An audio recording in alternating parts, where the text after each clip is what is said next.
Glória a Deus. Amém, irmãos? Deus abençoe vocês. Deus abençoe suas famílias. Irmão João, se puder acender as luzes, eu agradeço. Nós estamos na terça-feira, onde temos ministrado palavra de entendimento, conhecimento.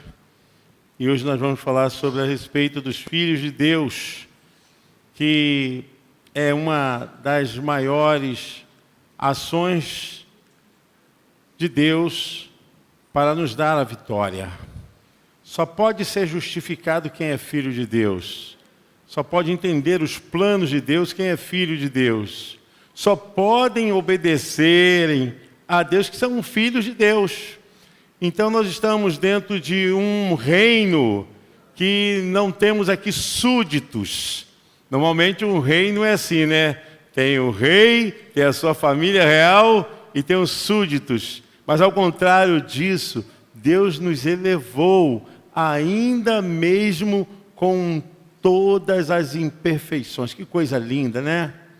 Por isso que as pessoas não entendem, não precisa mais pagar promessa, não precisa mais se penitenciar, não precisa mais fazer nenhum tipo de sacrifício humano para você alcançar a justificação, porque ela já foi dada, porquanto deixamos de ser escravos para sermos filhos de Deus. Que bênção, né? Estava conversando hoje com o reverendo Carlinhos a respeito da teologia da adoção. Nós somos herdeiros porque Deus nos adotou. O ministério da adoção não nos fez menos do que aquilo que Jesus é no reino. Bom te ver, Ellen. Maravilha. Você sabia que você é irmão de Jesus, Carlinhos? Você é irmão de Jesus. Eu sou irmão de Jesus. Pastor Eduardo, você é irmão de Jesus. No mundo do compromisso de herança, nós temos a mesma herança que Jesus conquistou. Amém? E você vai ver isso na Bíblia. Irmãos, a coisa mais importante é você entender a Bíblia. Aqui na igreja nós temos várias pessoas com entendimento bíblico. Gente, isso é muito raro. E é muito importante você conhecer a Bíblia. Conhecereis a verdade. Não existe nenhuma manifestação se você não entender. Precisa entender. Então, dentro da razoabilidade, você só vai entender as coisas de Deus quando você se aproximar de Deus. E eu quero começar a ler hoje um texto em Romanos capítulo 8, a partir do versículo 15 até o versículo 18. Romanos 8, capítulo 8, versículo 15 até o versículo 18. E depois os irmãos poderão se assentar, nós vamos ver outros textos. Hoje eu quero fazer uma coisa muito metódica e muito pedagógica. Quero que vocês entendam que vocês são filhos de Deus. Nós somos filhos de Deus. Porque o Espírito que vocês receberam de Deus não torna vocês escravos e não faz com que tenham medo. Pelo contrário, o Espírito torna vocês filhos de Deus. E pelo poder do Espírito, dizemos com fervor a Deus: Pai, meu Pai. O Espírito de Deus se une com o nosso Espírito para afirmar que somos filhos de Deus. Nós somos seus filhos e por isso recebemos as bênçãos que Ele guarda para o seu povo. E também receberemos com Cristo aquilo que Deus tem guardado para Ele. Porque se tornamos parte nos sofrimentos de Cristo, também nos tornaremos parte na sua glória. Eu penso o que sofremos durante a nossa vida não pode ser comparado de modo nenhum com a glória que nos será revelada no futuro. Que coisa linda, irmãos. Podeis assentar. Alegria ver meu irmão Paulo aqui. Seja bem-vindo, Paulão. Queridos, amados de Deus, é importante que você entenda a compreensão, o entendimento, para você se aproximar de Deus, é o único caminho. Inclusive, hoje eu estava tirando uma dúvida da pastora Cristina, não sei onde ela está ali, a respeito de um caso bíblico. E, infelizmente, eu falei para a pastora que quando falta o entendimento da palavra com a hermenêutica bíblica, isso gera sofrimento e heresia para a igreja. O que nós temos que entender nesse texto que Paulo afirma que quando fomos selados pelo Espírito de Deus, quando recebemos a palavra da promessa e entendemos que Cristo é o nosso Salvador, ali foi selado a aplicação da justiça de Deus em nós, e anulando, desfazendo e destronando tudo aquilo que antes já estava operando em nós. Paulo está dizendo perfeitamente aqui que quando éramos escravos, porque não recebeste o espírito de escravidão. Esse espírito de escravidão era o que permanecia na incredulidade, no pecado, na maldição, quando fomos arrastados pela queda de Adão e estávamos debaixo desse tacão do pecado. Não havia ainda em nós o novo nascimento, a conversão, a transformação. Nós estamos debaixo de um despojo maldito. Estávamos debaixo de um sacerdote satânico. Mas agora que recebemos a Cristo, tudo aquilo que estava em nós, debaixo desse tacão horrível, foi retirado. Você entende isso? Depois que você recebeu a Cristo, a justificação aconteceu. A justificação significa o perdão de Deus chegou até a tua vida. Significa que nenhuma maldição pode prevalecer sobre a sua vida, sobre a sua casa, sobre tudo que você fizer, porque você recebeu a justificação por meio do sacrifício de Jesus. Por isso que eu digo que nenhum aspecto de qualquer justiça humana, sacrifício humano, sofrimento humano, pode gerar salvação, pode gerar redenção. A única coisa que pode ser aplicada para a salvação na vida do ser humano é quando ele recebe Jesus como seu Senhor e Salvador. Todas as gerências anteriores, todos os sacerdotes anteriores são quebrados, anulados, desfeitos pelo poder do sangue de Jesus. Amém? Você pode aplaudir o Senhor? Glória a Deus! Aleluia!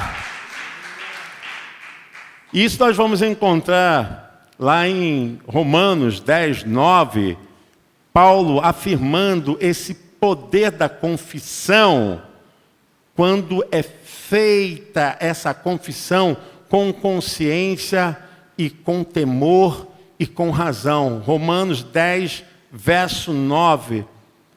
Se você disser com a sua boca, Jesus é o Senhor, e no seu coração crer que Deus ressuscitou Jesus, você será salvo. Pode continuar. Porque nós cremos com o coração. Coração é entendimento. E somos aceitos por quem? Por Deus. Falamos com a boca e assim somos salvos. Aquilo que sai dos seus pensamentos, aquilo que sai da sua mente e é selado pela boca, é a confirmação da sua fé. É a confirmação da sua fé. Então nós temos agora por meio do novo nascimento, da transformação, da conversão, um novo nascimento. E como eu disse no início, nós fazemos parte de um reino. Esse reino não nos faz súditos, como qualquer reino faz com aqueles que estão debaixo do seu poder. Mas no reino de Jesus, quero que você levante a sua mão aí, se você crê nisso. Levante a sua mão. No reino de Jesus, você se torna filho de Deus. Diga, eu sou filho ou filha de Deus. Recebe por herança aquilo que tem pelo Pai Celestial. Diga, eu recebo pela minha fé. Você pode aplaudir o Senhor. É sua essa herança. Eu quero que você entenda isso. Antes, quando não éramos filhos, a velha natureza nos dominava. Quando não éramos filhos, o mundo nos dominava. Quando não éramos filhos, o poder da carne nos dominava. Quando não éramos filhos, o diabo, o inimigo nos dominava. Direto ou indiretamente, todo ser humano que não tem Jesus está sendo dominado pelo sistema satânico. É duro, mas é a verdade. Há dois reinos, o reino de Deus e o reino de Satanás. Há dois caminhos, o caminho que leva à salvação e o caminho que leva à perdição. A Bíblia nunca tirou essa realidade, que é uma realidade bem clara, nítida. Nós estamos aqui como filhos de Deus porque rejeitamos a velha vida. Nos tornamos filhos de Deus porquanto reconhecemos que antes existia um outro Senhor, um outro poder, um outro reino que nos dominava. Mas agora, nós estamos debaixo de um reino de vida. É isso que Paulo faz. O outro reino era de morte, de pecado, de maldição, de desgraça. E ele nos transportou para a luz do seu reino, do Filho Jesus Cristo. Eu quero que você entenda que agora você tem a herança espiritual e o direito, aquilo que o teu Pai Celeste tem para os seus filhos. Para os seus filhos. Em determinadas situações, as pessoas não tomam posse daquilo que Deus tem, porque ainda estão se tratando como coitadinhos. Meu coitadinho, você não é coitadinho coisa nenhuma. Você não é alguém que está sendo rejeitado coisa nenhuma. Você é filho de Deus. Fale como filho de Deus. Haja como filho de Deus. Pense como filho de Deus. Tome posse como filho de Deus. Tenha certeza que a tua vitória está acima de todos os prazeres e todas as coisas que esse mundo possa oferecer.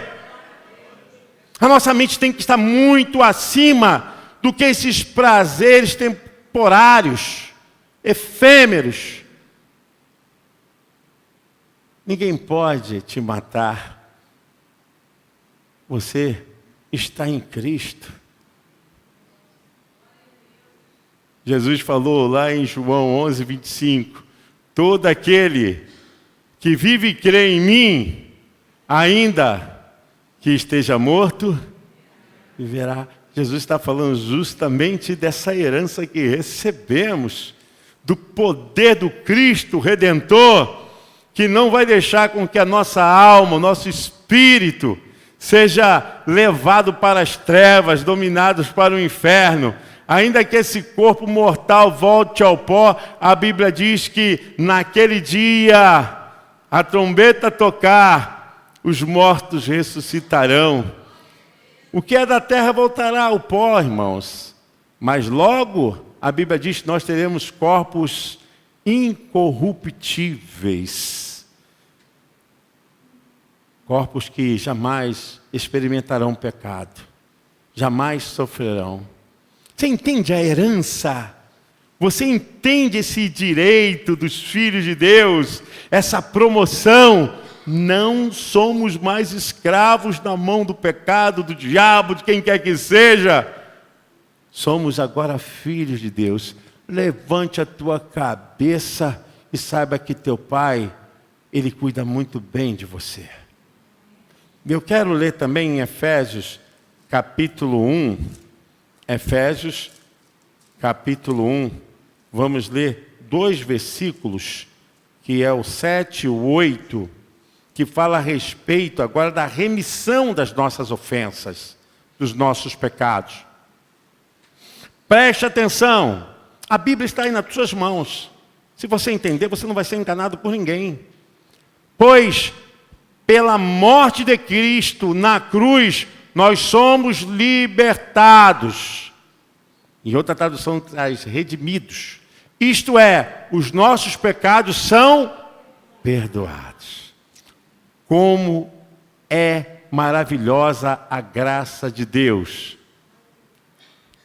que Ele nos deu com tanta fartura. Deus, em toda a sua sabedoria e entendimento, fez o que havia resolvido e nos revelou o plano secreto que tinha decidido realizar por meio de Cristo. Presta atenção no que eu quero te falar agora. Isso é um segredo para a fé. As coisas mais importantes é você ouvir e absorver a palavra de Deus e guardá-la e praticá-la no seu coração. O texto está dizendo aqui que Ele nos redimiu, que Ele nos perdoou. Então, não estamos conseguindo a nossa salvação, a nossa redenção.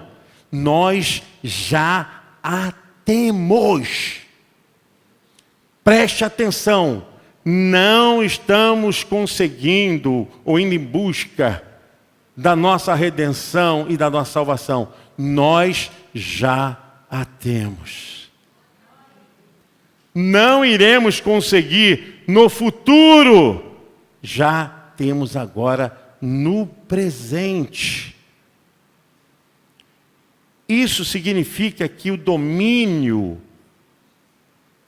de Satanás sobre as nossas vidas, sobre nossas famílias, para aquele que se tornou filho de Deus, esse domínio foi quebrado, anulado, desfeito pelo poder do sangue de Jesus. Às vezes as pessoas oram por suas famílias e acham que Deus não é poderoso para fazer, para realizar. Oram como que fosse Satanás maior do que Deus. As suas ações fossem mais poderosas do que as ações de Deus. Já foi feita com fartura, diz o texto, o ministério da graça por meio de Jesus na cruz. Não faltou nada, não tenha dúvida disso.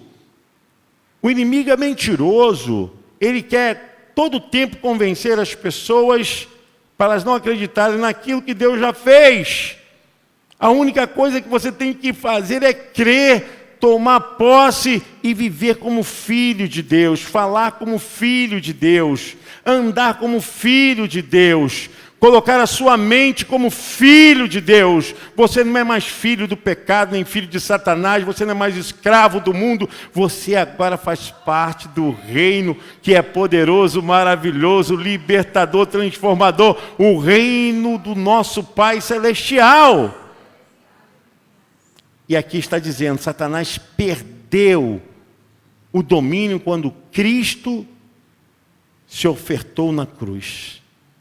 Antes ele tinha um domínio. O que era oferecido no passado para perdoar os pecados era por meio de sangue de animais. Mas aquilo era simbólico.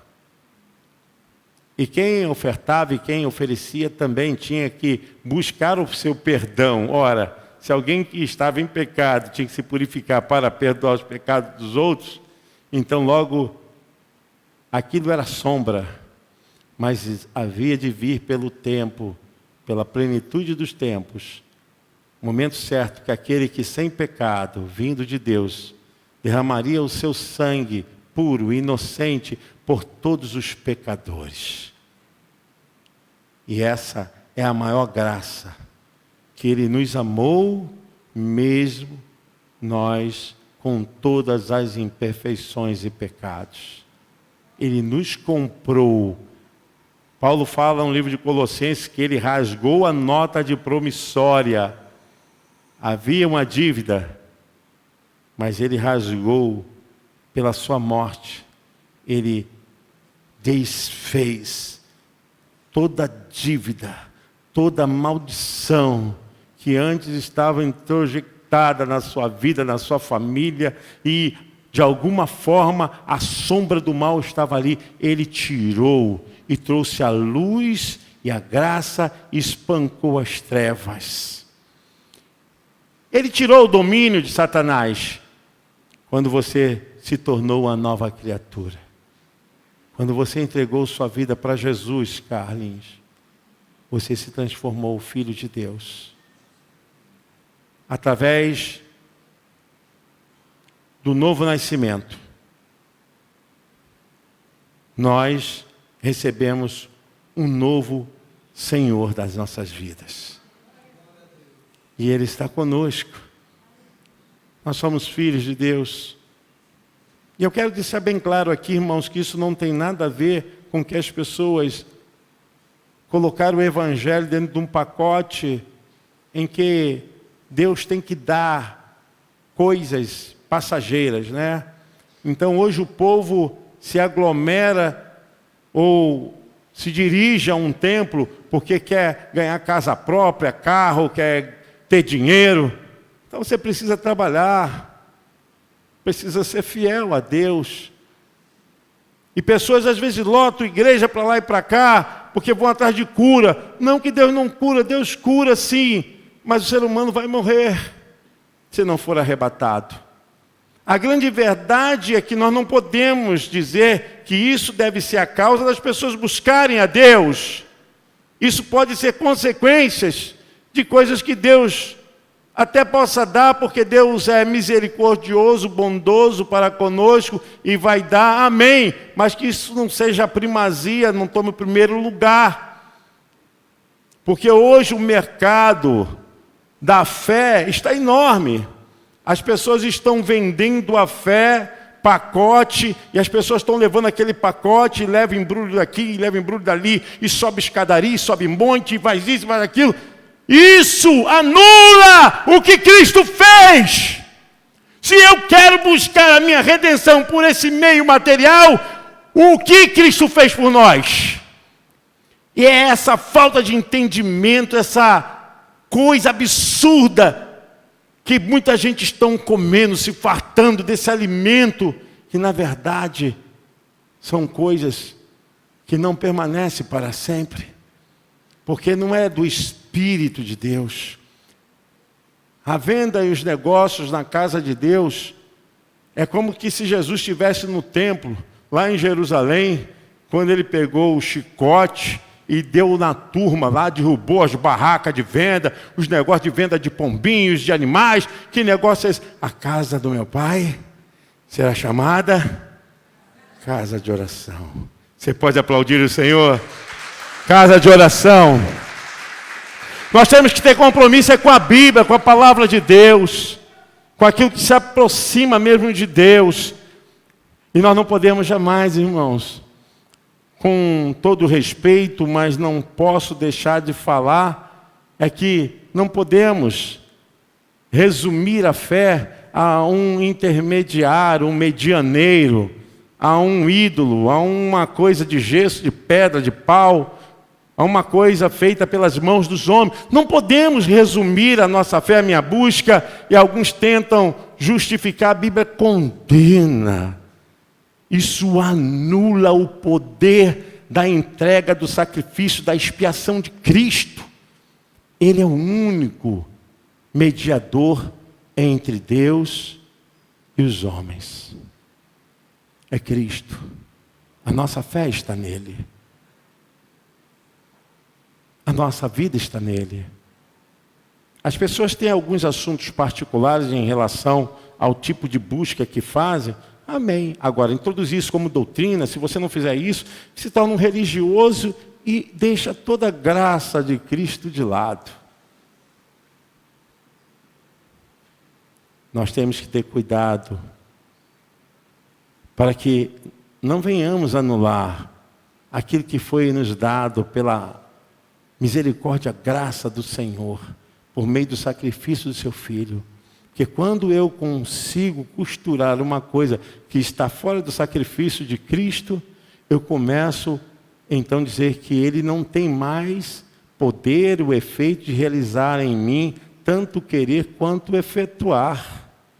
Quando a minha fé se desvia do verdadeiro valor do sacrifício, da expiação de Cristo, eu estou anulando o que Ele fez. Eu estou deixando de fora da minha vida o que Ele fez. Quando eu começo a criar coisas místicas e começo a colocar minha fé em objetos, em coisas assim, eu estou tirando minha fé de Cristo. E nós temos um salmo que fala muito a respeito disso, né? Porque todos aqueles que fazem, adoram, se tornam como eles. E nós estamos aqui vivendo agora nessa atmosfera como filhos de Deus, vivendo essa herança, vivendo nessa riqueza.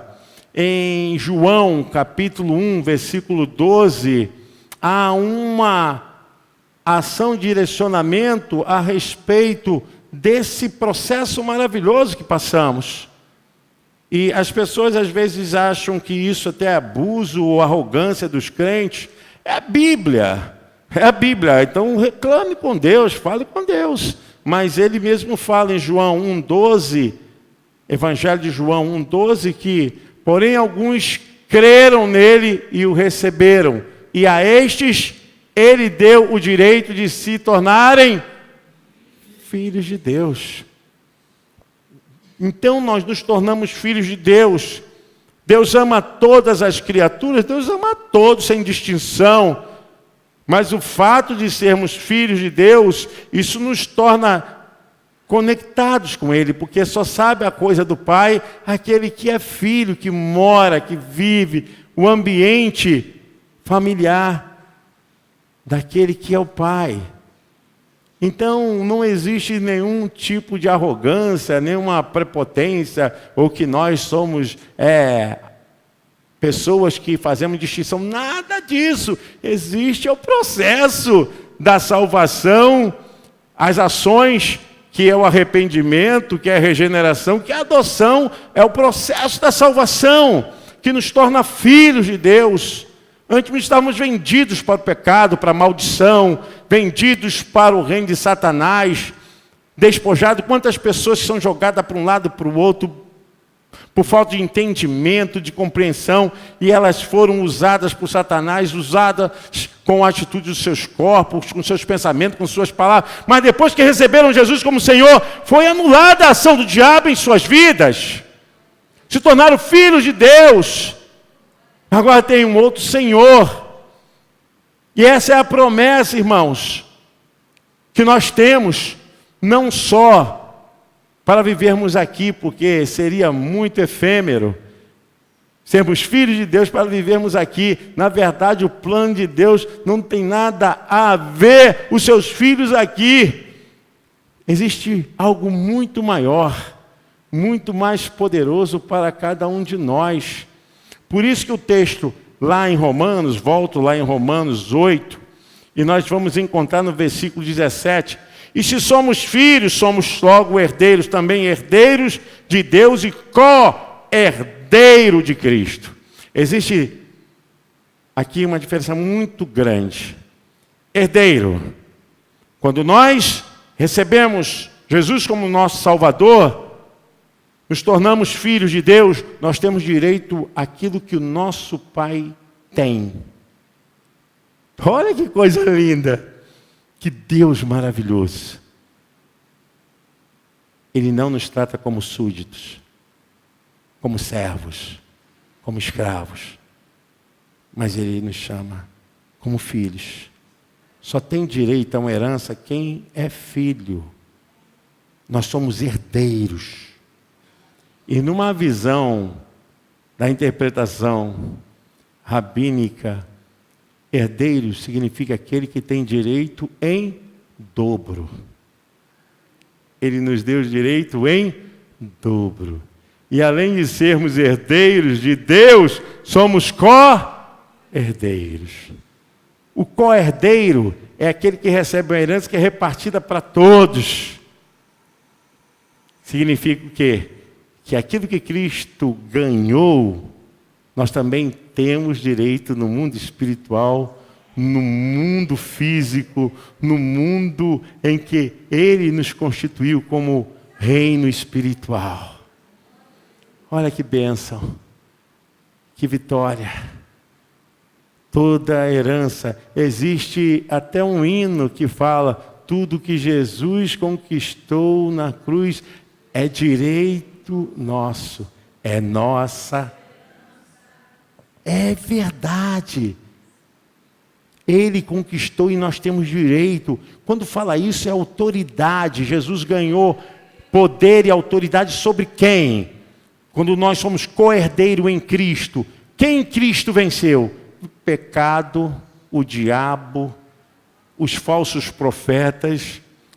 Ele venceu todas as armadilhas do diabo. Você também tem esse poder, esse direito em Cristo de vencer todas essas estratégias malditas, estratagemas do inferno. Você tem esse poder em Cristo. Ele te dá essa autoridade.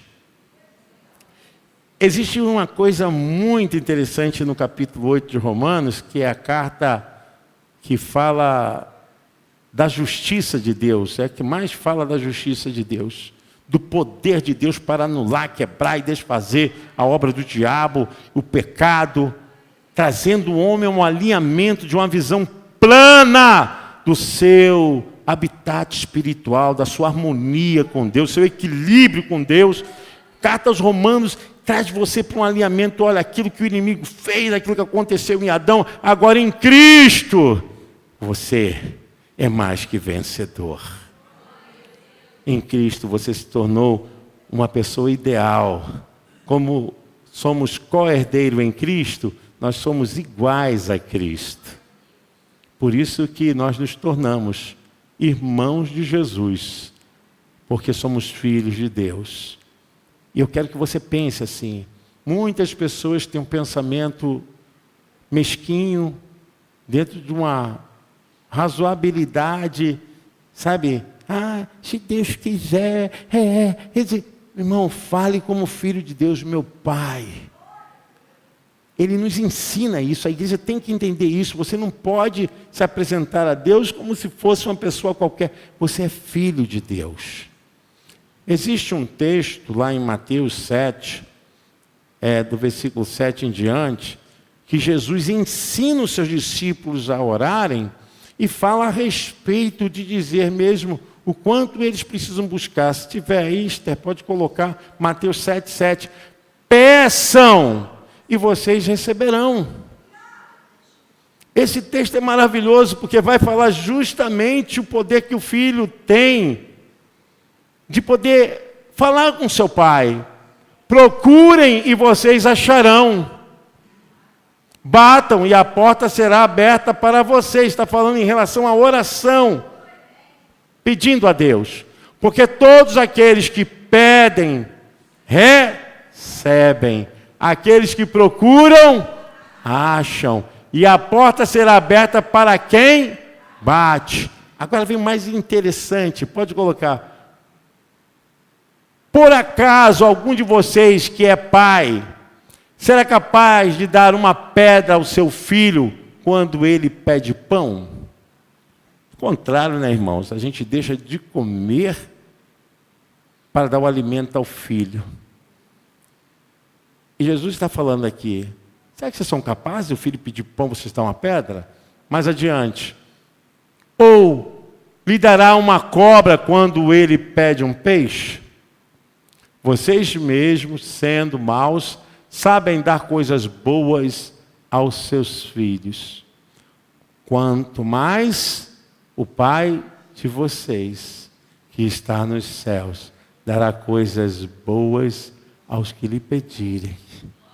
Olha, se nós que somos cheios de esquisitices, cheios de conflitos, temos nuances violentas de pensamentos e ações, atitudes que às vezes a gente mesmo não se aguenta. Tem dia que a gente não se aguenta, né? É tanta coisa que a gente vive, a gente sabe dar boas coisas aos nossos filhos. E aqui aquele que é santo, poderoso, será que ele confundiria alguma coisa se um de nós pedíssemos a ele alguma coisa? Essa visão, irmãos, é uma visão para quem entende as coisas espirituais. Eu vejo que ainda a gente traz uma coisa que é de resquício de uma visão católica, apostólica, romana, de penitência. Pessoas querendo alcançar com alto flagelo, fazendo sacrifícios. Você está anulando. Meu irmão, você só tem que crer, viver obediente e entender que você é filho de Deus. O meu sacrifício, o seu sacrifício, só vai servir para quê? Para a gente ficar realmente cansado. Porque isso nada alcança a graça de Deus. Uma das coisas que eu tenho falado muito aqui na igreja, e isso tem sido a minha vida, olha, se há um espírito que pode trazer todo impedimento para que a pessoa não alcance aquilo que Deus tem para a sua vida, é o espírito da desobediência. A desobediência é um espírito, não é só um estado, não, é um espírito. Isso domina a vida da pessoa, anda no corpo da pessoa. A pessoa, ela não tem a desobediência, ela se torna uma própria substância de desobediência. É terrível isso. Quando a pessoa começa a desobedecer, não é só um ato, ela é a própria desobediência. Esse é o espírito que nós temos que combater como filhos de Deus. Paulo fala, se a tela puder colocar, Filipenses 2, do versículo 7 em diante, nós vamos ver que Cristo, para conquistar, ele precisou ser filho de Deus. Mas pastor, ele teve que viver aqui como filho de Deus. Olha só. Vamos ler o versículo 6. Estela, vamos ver o versículo 6 em diante. Esse texto nos leva a um... Ele tinha a natureza de Deus, mas não tentou ficar igual a Deus. Pelo contrário, ele abriu mão de tudo o que era seu e tornou a natureza de servo, tornando-se assim igual aos seres humanos e vivendo a vida comum de um ser humano. Ele foi humilde e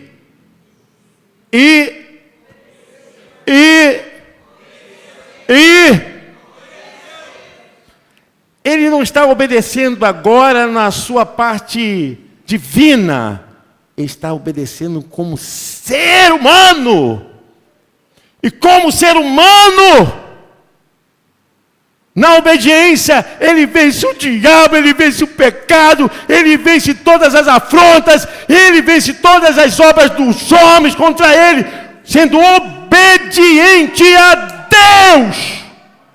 Meus irmãos, como isso me aflige. Isso me aflige. Pessoas querem andar como filho de Deus, afrontando, botando o dedo e não sei o que, desobedecendo. Meu Deus e meu Pai, até quando esse povo tem cabeça de concreto? Não vai aprender com Jesus. Ele foi humilde e obedeceu a Deus até morte, e morte de cruz. Não pense que a humilhação de Jesus foi na cruz. Não foi na cruz. A humilhação de Jesus foi quando ele se tornou um de nós. Imaginem vocês. Ele estava em todo momento como Logos, como Deus, na criação de tudo. Ele foi junto com o Pai, junto com o Espírito Santo, Criador de todas as coisas, e ele se humilha. Significa o quê? Ele ficou abaixo dos anjos, se tornou um de nós. A maior humilhação não foi Jesus na cruz. A maior humilhação por obediência foi ele se tornar um como eu, um como você. Por quê? Como é que ele poderia entender o Paulo, o Carlinhos, entender as pessoas se ele não tivesse o mesmo sentimento que nós? O que é sofrer? O que é passar por traição? O que é viver numa escala de angústia? Para ele poder entender e morrer por nós, ele deveria sentir isso. E não sou eu que estou falando, é a Bíblia que diz. Hebreus capítulo 4. Aqui o escritor aos Hebreus fala que para ele poder entender essas coisas, ele precisava viver como um de nós. Hebreus capítulo 4, a partir do versículo 14, a gente vai ver o que acontece. Portanto, fiquemos firmes na fé que anunciamos, pois temos um grande sacerdote poderoso, Jesus. Os outros sacerdotes eram humanos, mas esse veio do céu. O Filho de Deus, o qual entrou na própria presença de Deus. O nosso grande sacerdote não é como aqueles que não são capazes de compreender as nossas fraquezas. Pelo contrário, temos um grande sacerdote que foi tentado do mesmo modo que nós, mas não pecou. Essa é a maior manifestação para o mundo. Um Deus humano. Um Deus com todos os sentimentos, com todas as emoções humanas, mas que venceu como Filho de Deus, como obediente. Se Jesus tivesse vencido o diabo, o mundo, o pecado como Deus, que valor isso teria para nós de olharmos para Ele? Que valor isso teria para nós como referência, dizer assim, eu sigo a Jesus. Mas se Ele venceu como Deus, não teria justificativa nenhuma de nós olharmos para Ele. Mas quando nós olhamos para Ele, podemos ver um Deus humano. Um Deus que foi vestido com toda a encarnação humana, com todos os sentimentos humanos, mas que não pecou. Que não pecou. Para finalizar, irmãos, Hebreus capítulo 12. Nós vamos ler 2 versículos. Eu quero depois convidar a pastora Cristina aqui para fazer o ofertório. Hebreus capítulo 12 fala justamente disso. Ele como filho de Deus e nós como filhos de Deus, e devemos olhar para Ele e entender o que Ele ganhou por herança também é para nós. Tem como colocar, Estela? Hebreus capítulo 12, verso 1 e 2. Isso. Assim, nós temos essa grande multidão de testemunhas ao nosso redor. Portanto, deixemos de lado tudo que nos atrapalha e o pecado que se agarra firmemente em nós e continuemos a correr sem desanimar a corrida marcada para nós. Conservemos os nossos olhos fixos em Jesus. Jesus humano, pois é por meio dele que a nossa fé começa. Olha que bênção. E é ele quem aperfeiçoa. Ele não deixou que a cruz fizesse com que ele desistisse. Pelo contrário, por causa da alegria que lhe foi prometida, ele não se importou com a humilhação de morrer na cruz e agora está sentado ao lado direito do trono de Deus. Você pode aplaudir o Senhor? Glória a Deus!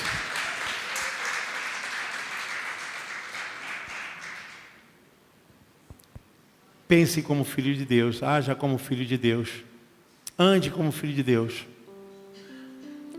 Sinta que teu Pai eterno, Ele te ama e conhece também os seus problemas.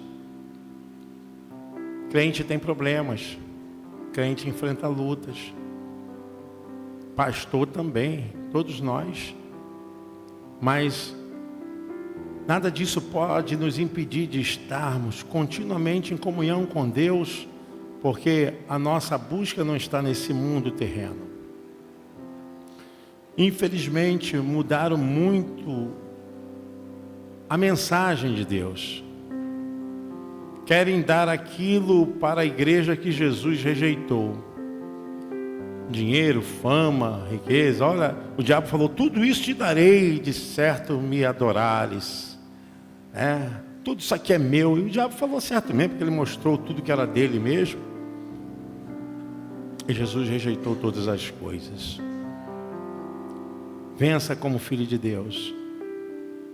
Lutas, problemas, irmãos, é claro, nós vamos enfrentar. Mas não se esqueça, se Jesus venceu, olhe para Ele. Firmemente. Se Jesus venceu como filho de Deus obediente, você também pode vencer. Eu gostaria muito que você agora fechasse seus olhos. Ó Deus querido, em nome de Jesus, nós estamos aqui, pedimos a Tua bênção, para que possamos ter uma mente como filhos de Deus. Pai querido, abençoa a Tua igreja, abençoa aqueles que não puderam vir, mas o Senhor sabe todas as coisas. Eu te louvo, Senhor Deus, porque de uma forma maravilhosa, Tu nos deste a graça da salvação. E nessa hora eu oro pela sua igreja. Retira, Senhor Deus, o pesar, a dor, a aflição, a enfermidade. Senhor, a Tua palavra diz que o Senhor está conosco, Paizinho, Abba Pai, Pai de amor. Visita-nos. Eu peço a Tua bênção sobre a Tua igreja, Senhor. Em o nome de Jesus. Você pode aplaudir o nome do Senhor?